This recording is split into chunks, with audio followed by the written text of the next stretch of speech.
Hello, everybody. Welcome to our 7th annual South Texas International Film Festival. My name is Lonnie Guerrero, and I am one of the members of the film festival here in Edinburgh, Texas. I am not a director, writer, movie producer. I just love films, like we're talking A films, B films, documentaries, and everything. So I do welcome you guys to this. We have two directors from our documentary series, one from the Force Changed, and also the Queen Isabella Causeway documentary. Welcome, guys. I do appreciate it. Mr. Joshua Morales and Renek Shoholt. Is that correct? And also Robert Espericueta. And Robert Espericueta. Yes, I forgot you were on the film. I apologize. My fault. No worries. It's old age, 50 years old. You know, it's kind of go here and there. Yeah. So I do welcome you guys to our film festival. My question, I'll be with first for Renek. How did this kind of get started and you and the Force Changed? Can you describe about what your documentary was a little about and how you got into this?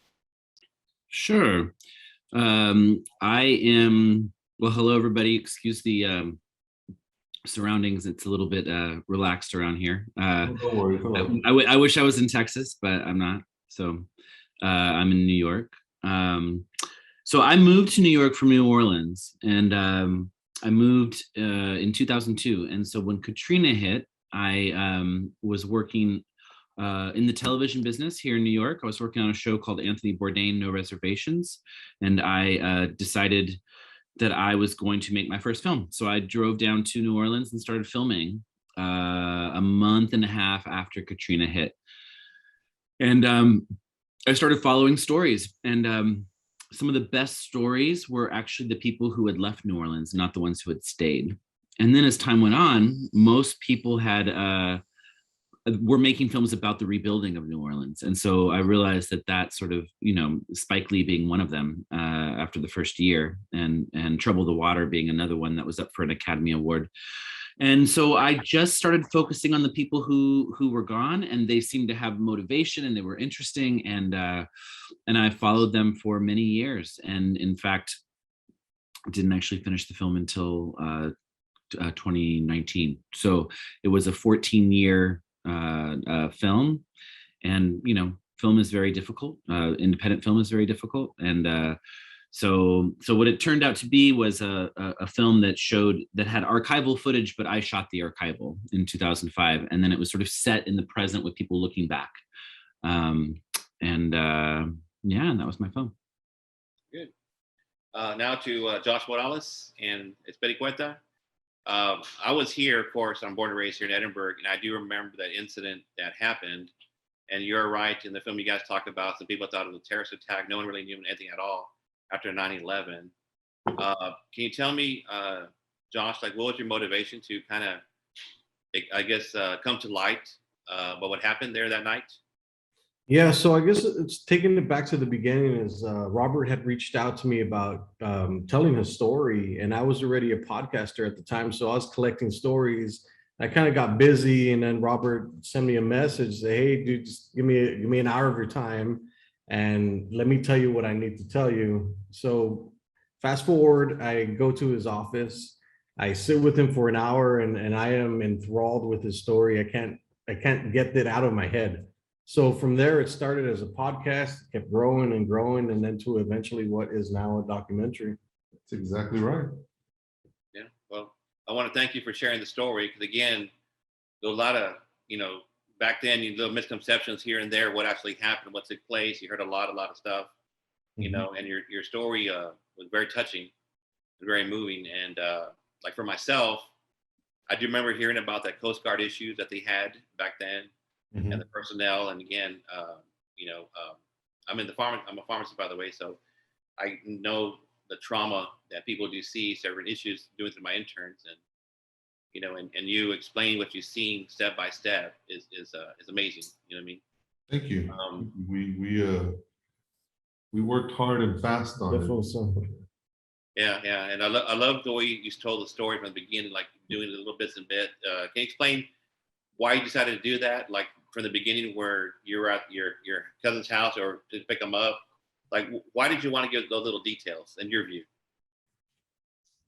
I think I wanted to really depict or try our best to demonstrate how youthful we were back then and how young and just ill-equipped to handle that kind of stuff. So I wanted to really push the fact that we were young guys, all had uh, very, very new families. And so I thought it was important so that people could understand that not that anybody older than us may have been better prepared, but just the lack of experience that we had with life itself, let alone traumatic incidents such as the collapse. So I thought that it was important that we show that. Good, good. Question for you, Rennick. On the Katrina, I do remember I had some friends that were in that area. What happened to them? Do I? Hello? I'm sorry. Yeah, yeah. Yeah. I do remember the Katrina because I did have some friends in New Orleans. And again, I couldn't get in touch with them for like 2 or 3 weeks. Right. When I finally did, they had so much anger for what happened or what the city happened, knowing that this problem could have been addressed prior to that. So the people that were on the film, did they have the anger issues too? That they felt that that the city or the government should have done something prior to this incident? Or what were your thoughts on that? Because I didn't quite pick that up, but I did see some of the issue that they felt they were displaced when they shouldn't have been displaced. Yeah. I mean, I think you probably have a different perspective if you are staying somewhere or leaving somewhere, and I think that, the people that were in my film, most of them were, born and bred New Orleanians.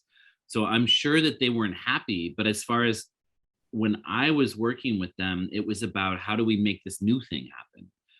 So it was less about what happened before and more about like, well, what do we do now? And a lot of people had kids.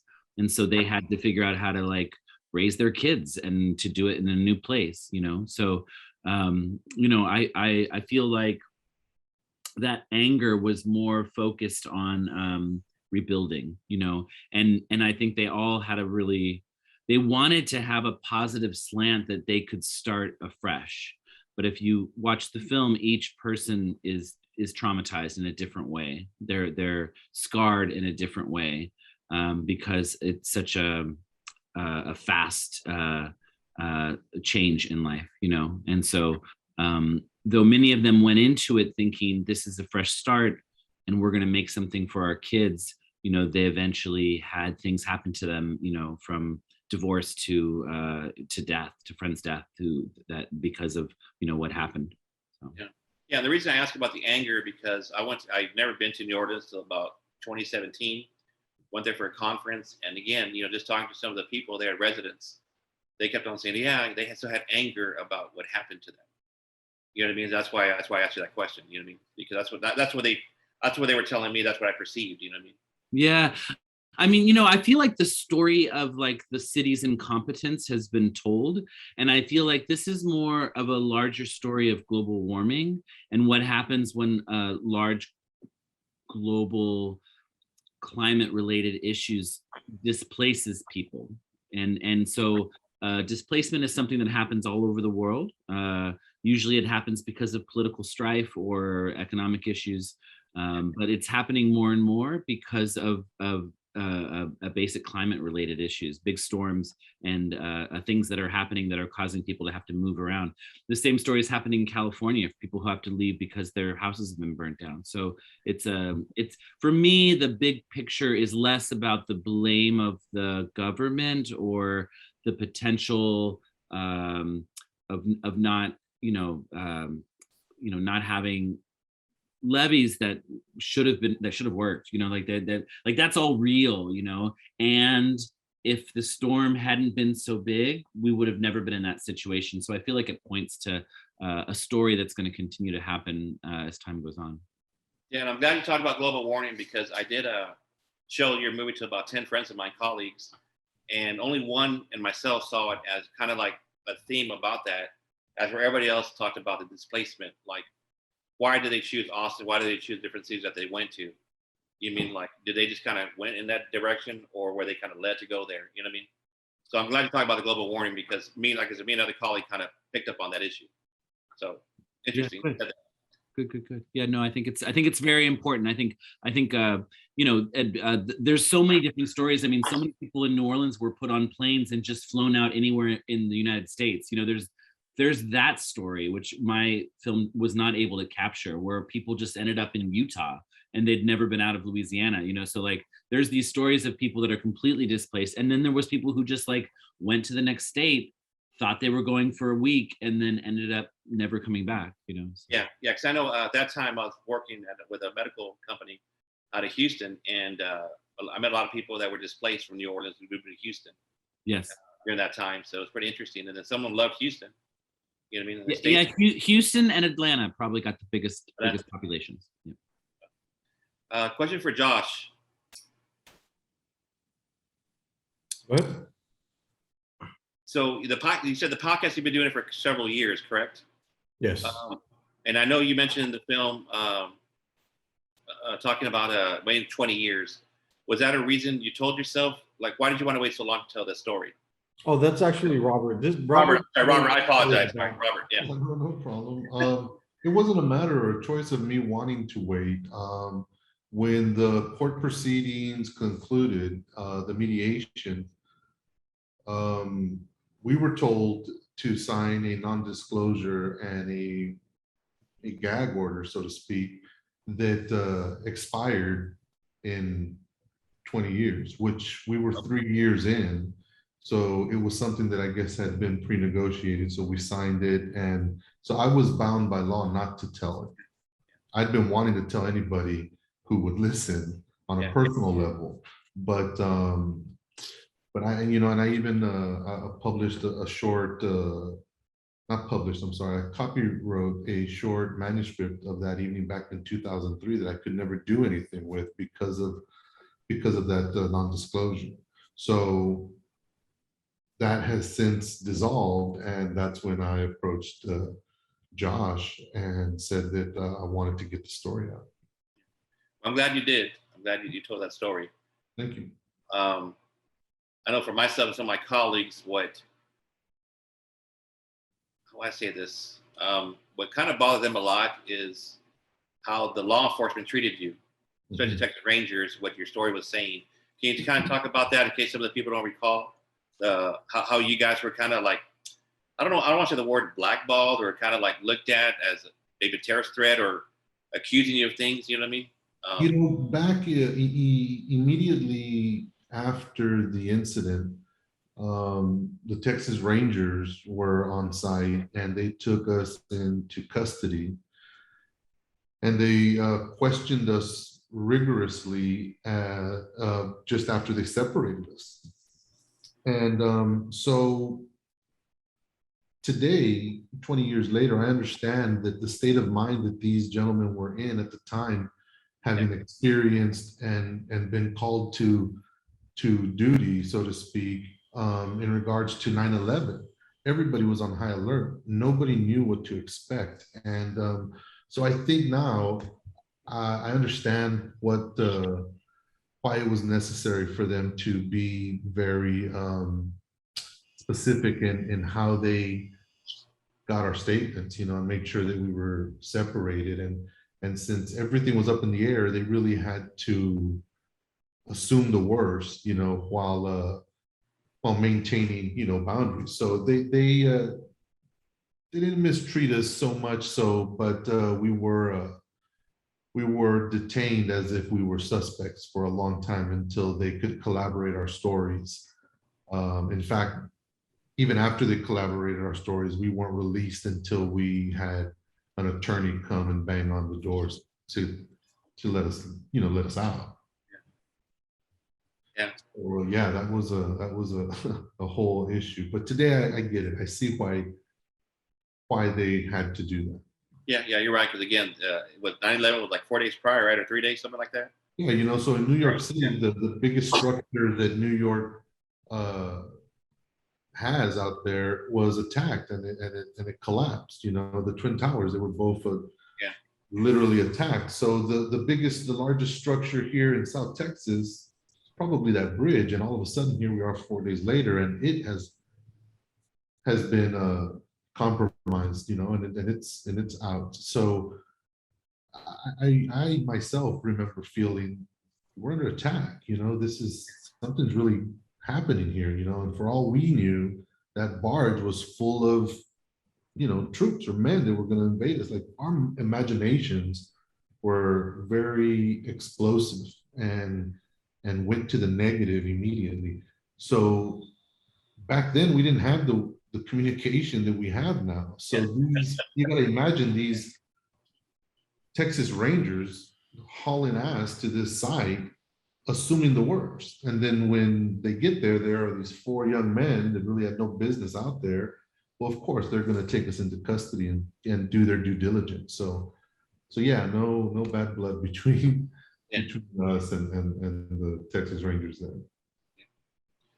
So here's a question, I guess for you, sir, would be what is your takeaway as a survivor of their own situations? And I'm sorry, here's a quick, I apologize. And what would you like other survivors of other disasters to take away from these films? And this is for both of you. So I guess Mr. Petty-Guata, we want to talk first, and Josh first, and then we'll go into Rennick, please. Okay, sure.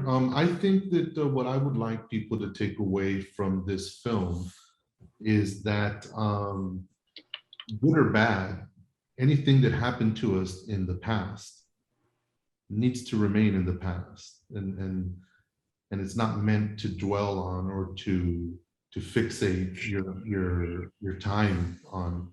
So I would say that for people who have, you know, wonderful memories and stuff like that in the past, those are great to revisit, but we always need to remember that we can't stay there no matter how good it feels.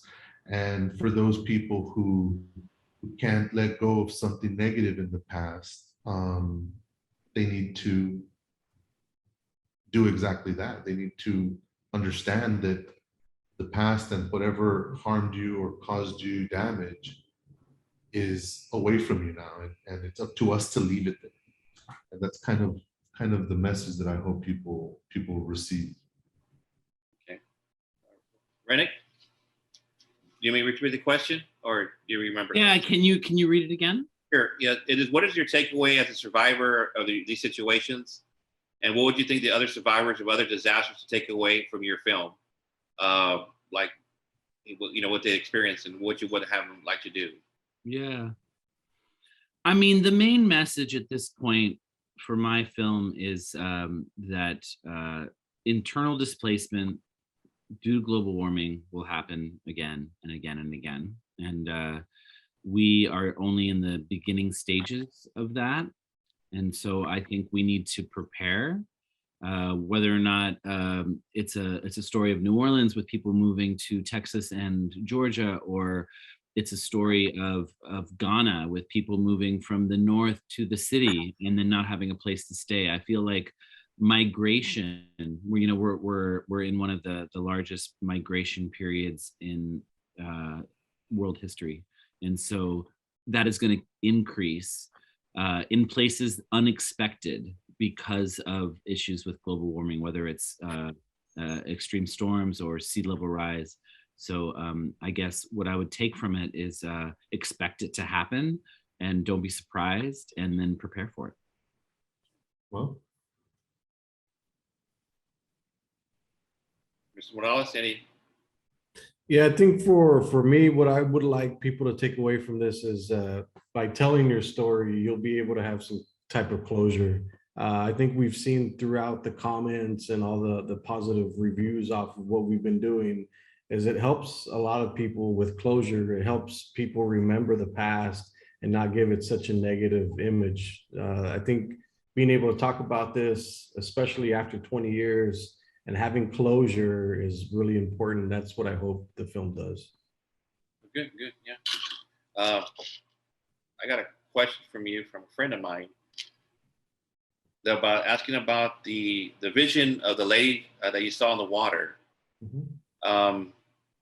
Did you think it was the actual survivor? That's what I picked away. Did you ever think it was maybe an aberration, or like it's, you always hear the sea stories, like, Lady of the Water trying to help out somebody or leading you to where somebody may be.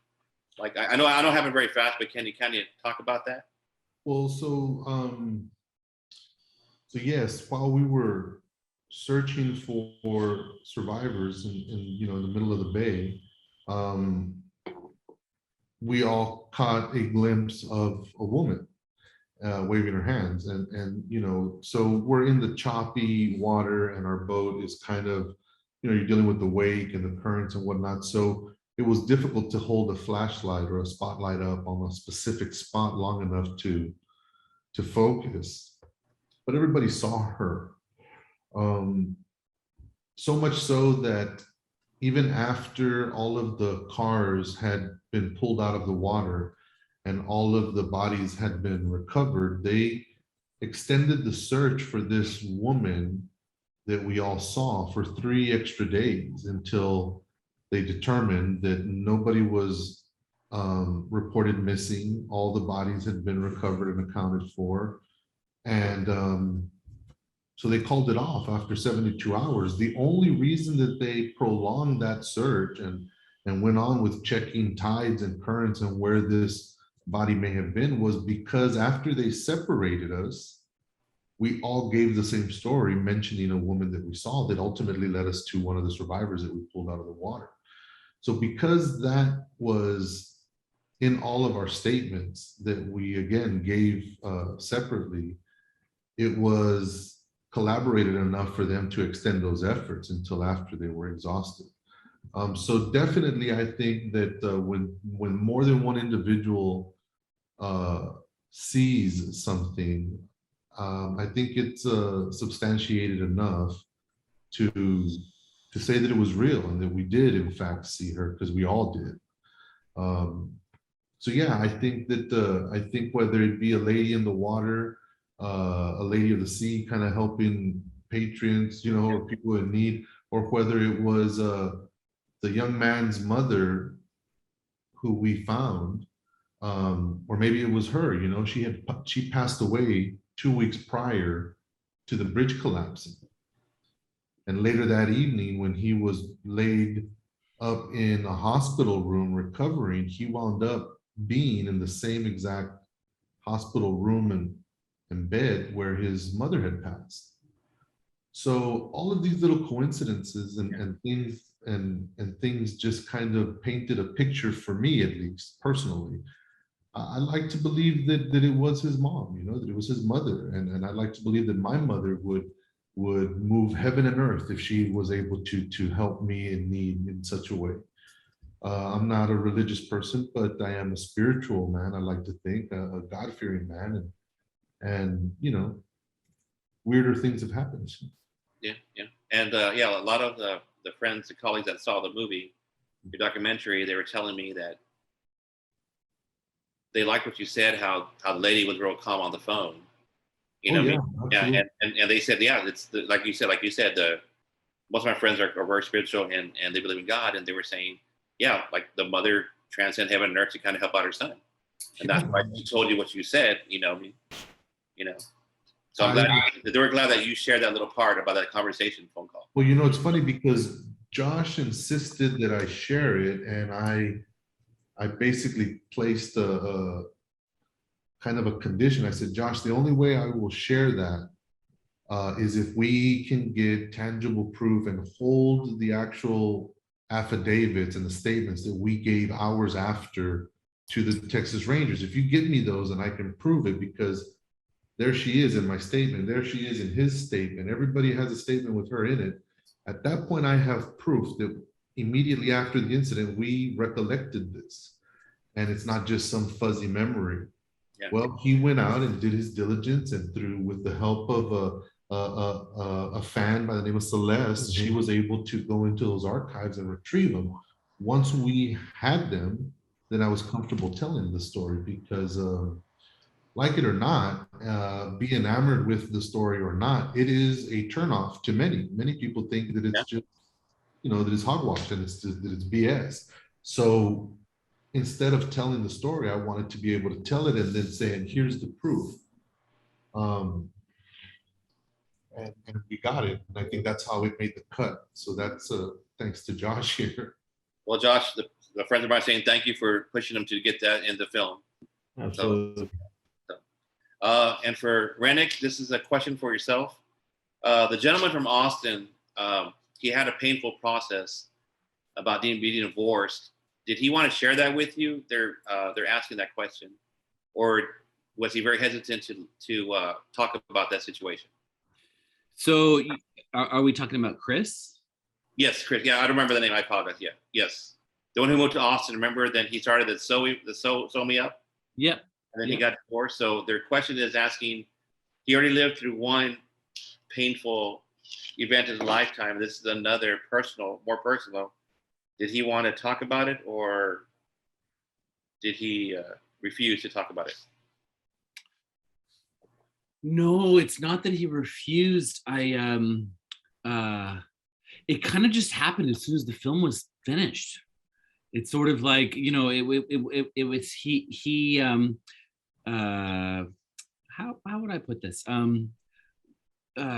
His ex-wife would say that maybe it was they didn't have the same goals. So Chris has a line in the film, which I think is one of the most important films. He says, sometimes one thing has to happen for another thing to happen.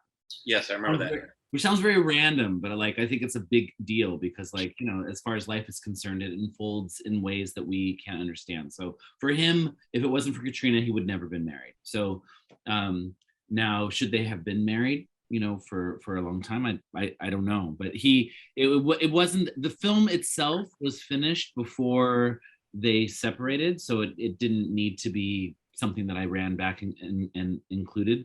Something I learned about making a film is that, so much of filmmaking is characters changing over time. If you wait enough time, everyone changes. So there's change over time for everybody, and eventually something changed. It was, I've watched that film in quite a few theaters, and people have an audible oh, because they seem like this couple that's gonna that is a positive thing that came from Katrina, but not everything works out the way we want it to. That's what I picked up, that it was a positive sign because he met her there. But then again, I didn't see it as some of the people are saying. But he still lost his brother, maybe there was trauma there that he never dealt with, and he wasn't able to keep a long-term relationship. That's me speaking for Chris, but I mean, who knows? Yeah. And they really thought that was pretty cool. No one's ever heard of a masquerade wedding. So they thought that was pretty deep about that. I had just worked on a show in Tokyo, and I flew in from Tokyo to New Orleans and filmed that wedding. It was I was exhausted, but it was a great wedding. So did you have a mask on or no? I did not. But it is Mardi Gras right now, just to remind everyone, in case anybody in and around New Orleans, it's Mardi Gras. So. Okay. Yeah, that's on my bucket list to do after my health scare. This question is for, I guess, Josh and Mr. Felicueta.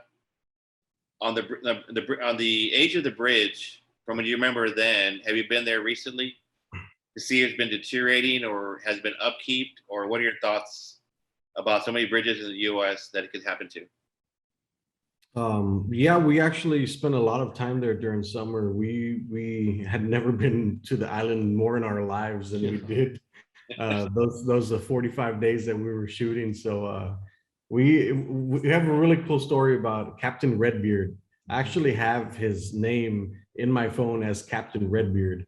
So this guy takes us out, and super cool guy. He has lawn chairs in his boat, right?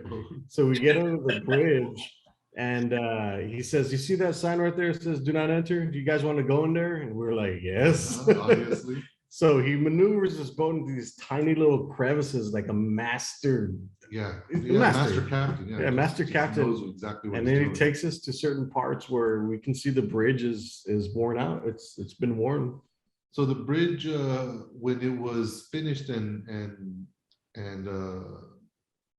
put into commission, it was given a 40-year life expectancy. Well, it's been 48 years since that happened. So the life expectancy of this bridge before the collapse, mind you, was 40 years, you know, and 9 million cars occupy that bridge yearly, going and coming from the island. So I think that it has made it abundantly clear to me that our island needs a secondary artery. Correct. God forbid that this happen again. I mean, this disrupted the whole island's economy. You know, they couldn't get the trash off of the island. You know, they were struggling to get fresh water. People couldn't get off of it. I mean, and this lasted for I think a month or so while they fixed and then remedied the issue. But so I think that more than anything, definitively we need another bridge, and it should be built and commissioned so that our Queen Isabella Causeway can be, you know, refurbished and rebuilt or reestablished, you know. But I mean, who are we kidding? How many times do any of us who live in this area go over there and see somebody doing maintenance on this bridge? Like, it's very rare. There are literal chunks of concrete missing from some of these columns that are holding this bridge up, and with all of its rebar like completely exposed to the South Texas warm salt water at that, you know. So yeah, I think that the bridge awareness and maintenance needs to become an issue because they're just that old.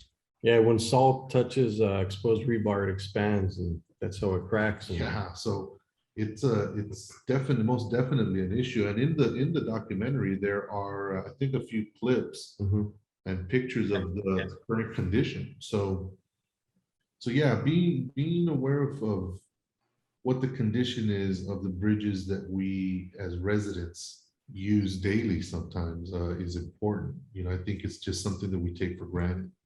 Yeah, you're right. We take for granted. The question for you, Mr. Guata. The first time you and the other your friends that were there to save the people.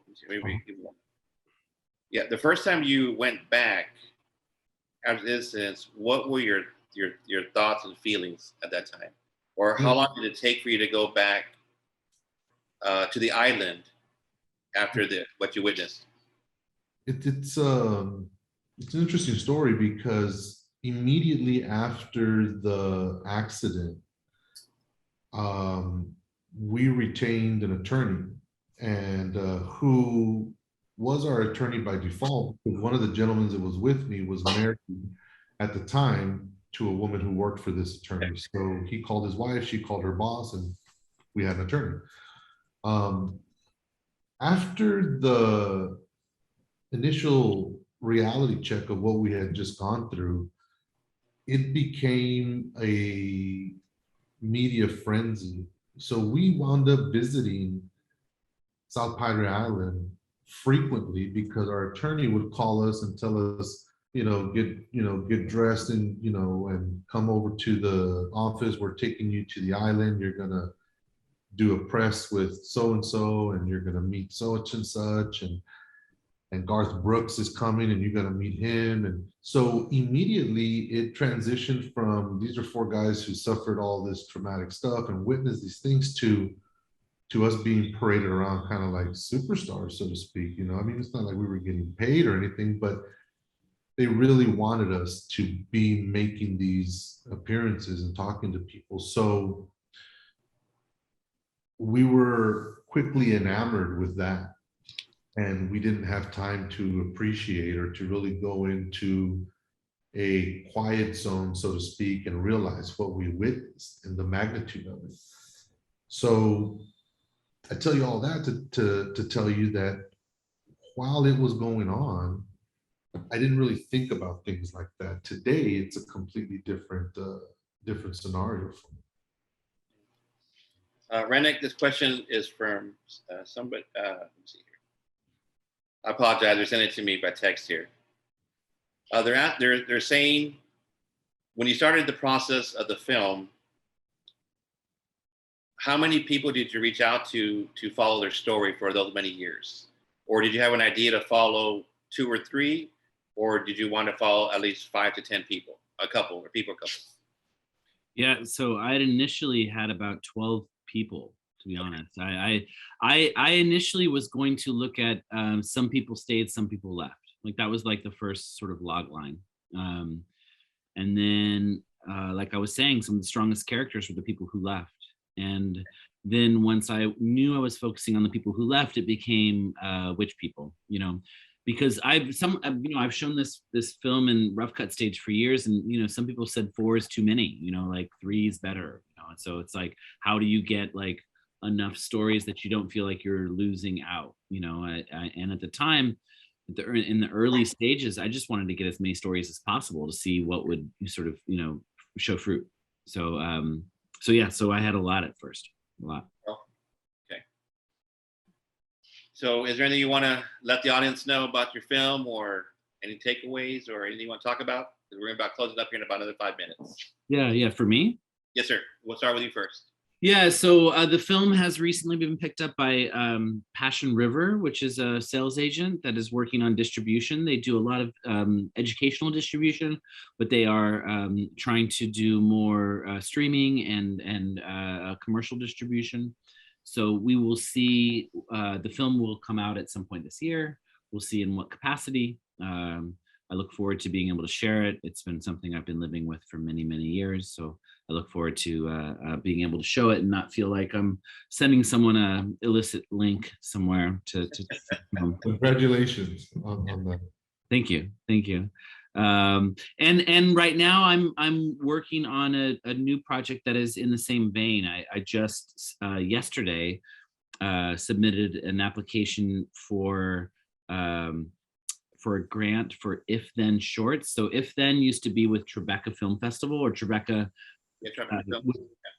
So Tribeca went under, not the festival, but like they had like a company connected to it, went under right when COVID hit, and so they were picked up by Field of Vision, and so it's basically a company that helps develop short form documentaries, and they're partnering with a company called Emergence. Emergence magazine focuses on ecology. What is it? What is their tagline? It's like ecology, something, and spirituality. Like they're very much into like migration and the where the planet's going. So they put money into this. So I'm hoping to get a project up and running in Liberia, where we're looking at a family that's moving from northern Liberia down to the city of Monrovia. And so that's my hope, is to continue working in this form, but I'm going to try a short next because it's much easier than a feature. Okay, can you let the public know where to find you on your website, social media, Facebook, Instagram, Snapchat, and old school MySpace, if it's still available? I don't think MySpace is still available, but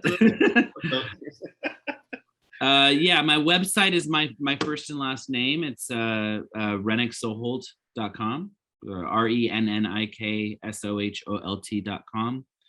My Instagram is Rennick Soholt, and my Facebook is /Rennick. So it's all sort of connected to that. I have a new series that I'm pitching right now called Human Centered. So it's if you go to humancenteredfilm.com, you'll see the beginnings of our deck, and it's a 7-part series looking at social impact design around the world, and so that's something that I'm focusing on right now. All right, and Mr. Morales and Ms. Berigueta, can you same thing? Let the public know where they can find you guys, website, social media. Sure. Yeah. So we just launched our website. It's the collapsedocumentary.com. You can see all our information. We have all the behind the scenes footage from the PSJ theater team that helped us out, little bios. Even we talk about Gregorio Garza that made the whole score of the music for the Collapse. He's a very talented artist here out of McAllen as well. So anything else? No, I think you covered it. Yeah.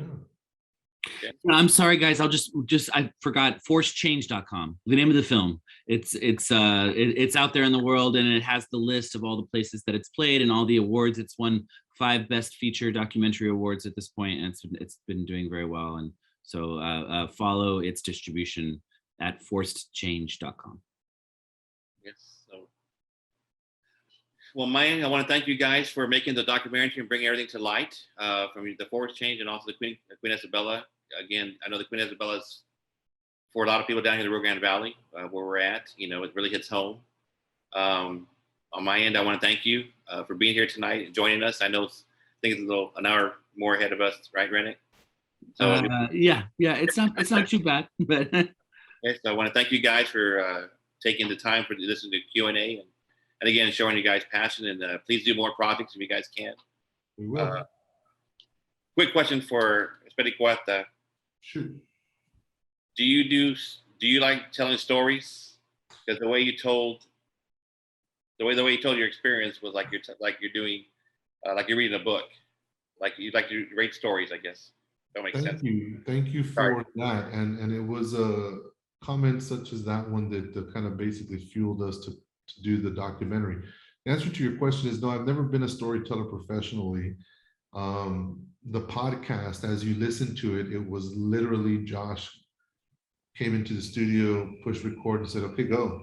I mean, there was no rehearsing. It was just me telling the story.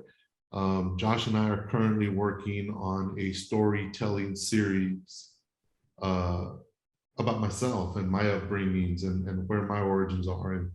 And ultimately we'll get to why a 21-year-old kid was out there on his own boat, in the middle of the night, and how did he get there, kind of thing. So yes, thank you for the compliment in regards to the storytelling abilities. I think that's just something that God sent down to me. I'm humbled by it. I appreciate it. And yes, Josh and I are currently working on a series where I will be telling some stories.